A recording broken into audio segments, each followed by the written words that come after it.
जय जय श्री राधा वल्लभ श्री हरिवंश। ये आदि पुरुष आदि ये जो मूवी आई है, इसके उपरांत गोस्वामी जी की एक पंक्ति ही स्मरण में आती है कि हरि हर निंदा सुनहि जो काना, लगे पाप गौघात समाना। हरि और हर की निंदा, भगवान की निंदा जो भी सुनता है उसको साफ साफ पाप ही लगता है। बोले कौन सा पाप? गौघात, गौ हत्या का पाप लगता है।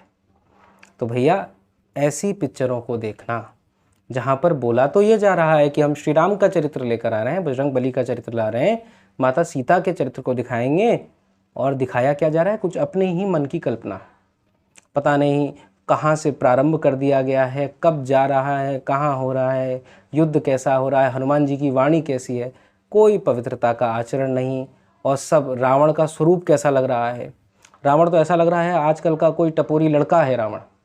रावण का जो चरित्र है वो भले ही वहाँ पर दुष्ट रूप में आए हैं, पर भगवान के पार्षद हैं, जय विजय के अवतरण ही हैं रावण। और रावण की आयु आप अगर विचार करें तो श्री राम से बहुत बड़े हैं, कई चतुर्युगी निकल चुकी हैं, वह राज्य कर रहे हैं। तो ऐसी बात है, यहाँ कोई रावण के प्रति स्नेह प्रेम नहीं है, पर जो बात शास्त्रीय है उसकी है। और वहीं श्री राम के स्वरूप में कोई तेज ही नहीं है। बजरंग बली के मुख से अभद्र भाषा निकल रही है, और जब पूछा जाता है आपने ये सब क्यों करा, तो अंततः कह दिया जाता है भैया कथावाचक करते हैं, ये तो सारे कथावाचक ऐसे ही तो कुछ भी मन में आया बोल देते हैं, तो हम भी अपने मन से बोल देते हैं। पर आप विचार करिए, ये बात कहाँ तक इसको आप स्वीकार कर लेंगे। अब एक कथावाचक हुए थे, उन्होंने भगवान कृष्ण के विरुद्ध कुछ कहा था। क्या कहा था, किन्होंने कहा था, वो आपको पता है। परंतु अंततः संत समाज एक हो गया, क्षमा मांगनी पड़ी, उनको माफ़ी मांगनी पड़ी, तब तक छोड़ा नहीं गया उनको। तो आप बताइए कौन ऐसा कथावाचक है जो ऐसी अभद्र भाषा कह रहा है? हमको बताइए, संत समाज को बताइए, दिखाइए। वो आप दिखा नहीं पाते हैं। और मान लीजिए अगर कह भी रहा है, कहीं है आपके पास ऐसा कोई वीडियो, तो क्या उसका आप अनुसरण करोगे, उसको फॉलो करोगे? जो चीज़ गलत है उसको आप फॉलो करेंगे। एक व्यक्ति ट्रैफिक रूल्स तोड़कर आगे भागे जा रहा है, तो आप भी उसके पीछे पीछे भाग जाएंगे, चालान लेंगे अपने ऊपर। ये तो मूर्खता ही है ना। सीधी सीधी सी बात है, इनका उद्देश्य था पैसे कमाना, और कोई उद्देश्य नहीं था। इन्होंने समझा जनता को मूर्ख, जैसा ये समझते आए हैं। ये बॉलीवुड की जो दुनिया है, ये मूवी की दुनिया है, जनता को मूर्ख ही समझते हैं। सोचा कि इन लोगों को कहाँ शुद्ध भाषा समझ में आएगी, हिंदी कहाँ इनको समझ में आएगी, जो भी अंट संट लिखना है लिख दो। 600 करोड़ रुपए मिले हैं, और उनसे बस जय श्री राम के नारे लगवा दो, बजरंग बली के लिए एक सीट खाली छोड़ दो। ये सब इमोशनल हो जाएंगे, सब भावना में बह जाएंगे, और सब के सब आके थिएटर में मूवी देखेंगे, हम पैसे कमाएंगे। आप विचार करिए कि ये कलिकाल है। इस पूरी मूवी को साफ साफ पता चल रहा है, इनका उद्देश्य श्री राम का चरित्र नहीं है, इनका उद्देश्य है पैसे कमाना। और यही रामायण बनाई गई थी श्री रामानंद सागर जी द्वारा। वहाँ उद्देश्य था कि देखो अब जनता बदल रही है, जैसे जैसे टीवी आ रहा है, तो अब ज़रूरत है श्री राम के चरित्र को टीवी पर लाने की, श्री राम को घर घर तक पुनः पहुँचाने की। उस उद्देश्य से वह रामायण तैयार हुई, तो वहाँ श्री राम की कृपा भी हुई। दूसरी बात, श्री रामानंद सागर जी द्वारा संतों से बार बार परामर्श लिया गया, हर एक प्रसंग को लेकर। ये प्रसंग कैसे हुआ, संतों से पूछा गया, ये नहीं खुद पढ़ा और शुरू हो गए। क्योंकि शास्त्रों को समझने में वर्षों निकल जाते हैं।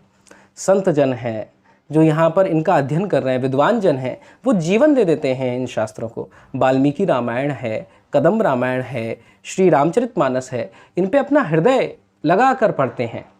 उनको आप में समझ है नहीं, आपने पढ़ा नहीं पढ़ा ये भी किसी को नहीं पता है, बस आपने जो मन में आया लिख दिया और कह दिया ये रामायण है। अब लोग उस पर आक्षेप लगा रहे हैं, तो आप कह रहे हैं नहीं नहीं हम तो रामायण बना ही नहीं रहे थे। और अंततः जब आपसे कोई कहता है कि आपने इतने गंदे डायलॉग्स कैसे लिख दिए, तो वो कथावाचकों पे आपने ठीकरा फोड़ दिया। अब ये बताइए, आपका उद्देश्य तो यहाँ साफ साफ पता ही चल रहा है ना। इतनी गलतियाँ कोई कैसे कर सकता है?